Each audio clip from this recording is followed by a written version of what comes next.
ఒక్కసారి కొమ్మూరి గోల్డ్ కి కాల్ చేయండి. తాకట్లో ఉన్న మీ బంగారాన్ని విడిపించి మార్కెట్ ప్రైస్ కి వాళ్ళు కొనుక్కుని మిగతా డబ్బులు మీకు ఇచ్చేస్తారు. నమస్తే, వెల్కమ్ టు అవర్ ఛానల్. నేను బిసిరి. ప్రస్తుతం మనతో పాటు ఉన్నారు ప్రముఖ ఆయుర్వేదిక్ డాక్టర్ సుబ్బారావు గారు. డాక్టర్ గారితో మాట్లాడదాం.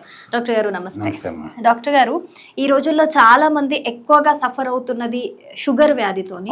ప్రీ డయాబెటిక్ స్టేజ్ కూడా 20 ఏజ్ లో ఉన్నప్పుడు కూడా వచ్చే వాళ్ళకి చూస్తూ ఉన్నాము. చాలా మంది దీని వల్ల సఫర్ అవుతున్నారు. లైఫ్ స్టైల్ చేంజెస్ కావచ్చు, ఫుడ్ ఇష్టం ఉన్నట్టు తీసుకోవడం కావచ్చు, ఇవన్నీ రీజన్స్ చెప్తున్నారు కొంతమంది డాక్టర్స్. అయితే ఆయుర్వేదిక్ వచ్చేసరికి ఆయుర్వేదిక్ లో షుగర్ వ్యాధికి ఏదైనా ఈజీగా పనిచేసే రెమెడీ ఉందా డాక్టర్ గారు? ఉంది మేడం, మంచి ప్రశ్న మేడం. ఈ రోజు 100కి 80-90% మంది బాధపడేటువంటి సమస్య షుగర్ వ్యాధి, మధుమేహం అంటారండి. అంటే ఇది కూడా ఒక రకమైన మేహ ఉడికే. ఇది ఎందుకు వస్తుందంటే, అన్నం అరగక ముందు మళ్ళీ అన్నం తింటాం, ఎక్కువ తింటాం, వ్యాయామం తగ్గిపోవటం, తర్వాత వేరే వేరే రకాలు అంటే మన న్యాచురల్ ఆహారం కాకుండా మనం తయారు చేసినటువంటి అట్లాంటి ఉడకబెట్టినటువంటి ఆహారాలు తీసుకోవటం వలన, ఎక్కువ కార్బోహైడ్రేట్స్ ఫుడ్ తీసుకోవటం వలన షుగర్ లెవెల్స్ అనేవి పెరిగిపోతున్నాయి.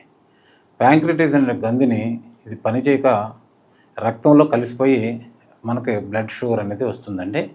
దీనికి ఆయుర్వేదంలో మంచి మంచి మందులు ఉన్నాయి, కానీ మనం చేసుకు తినడానికి కొద్దిగా బద్ధకం అవటం వలన వీటిని బిళ్ళలు వేసుకోవడం జరుగుతుందండి.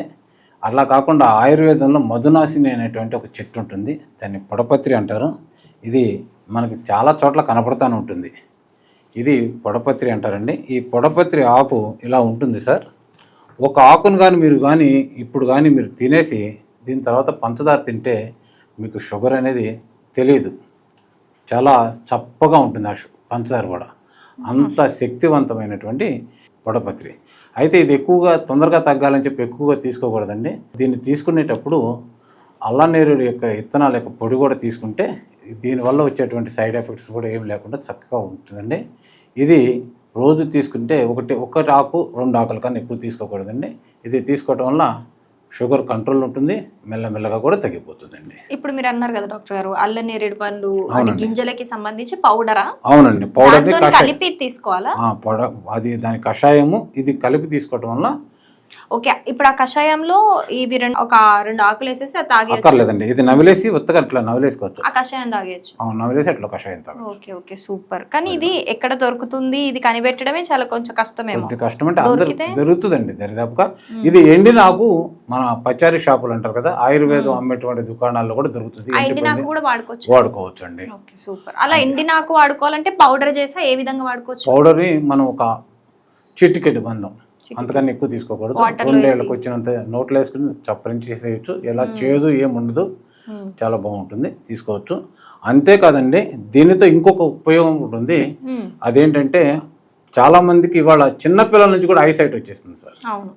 ఈ ఐసైట్ వచ్చిన దానికి దీని ఆకుల్ని మెత్తగా నూరి దీన్ని వచ్చినటువంటి ఇట్లా నూరంగా వచ్చినటువంటి రసాన్ని మనం కానీ కంటికి కాటుకలాగా పెట్టుకుంటే కొద్దిగా మంట మండిద్ది, కళ్ళలోంచి నీళ్ళు వచ్చేస్తాయి, తర్వాత కళ్ళు చక్కగా కనపడతాయండి. అంటే రోజు చేయాలా? కొద్ది రోజులు, వారానికి 1-2 సార్లు చొప్పున కొద్ది వారాలు వాడితే దీని నుంచి కూడా వచ్చింది కూడా తగ్గిపోతుంది. ఇంత మంచి ఇది పొడపత్రి అంటారండి. పొడపత్రి, అవును మేడం. ఓకే. ఏ ఆకు పడితే ఆకు వాడారు, కళ్ళకి కాబట్టి కొంచెం సెన్సిటివ్ ఇష్యూ. పొడపత్రి అనేది ఇది కరెక్ట్గా మీరు రికగ్నైజ్ చేసుకోగలిగితేనే ఇది వాడండి. చాలా మంచి ఇన్ఫర్మేషన్ చెప్పారు డాక్టర్ గారు. ఇటు షుగర్కి అడిగితే ఎక్స్ట్రా బెనిఫిట్ ఐసైట్కి కూడా చెప్పారు. Thank you so much.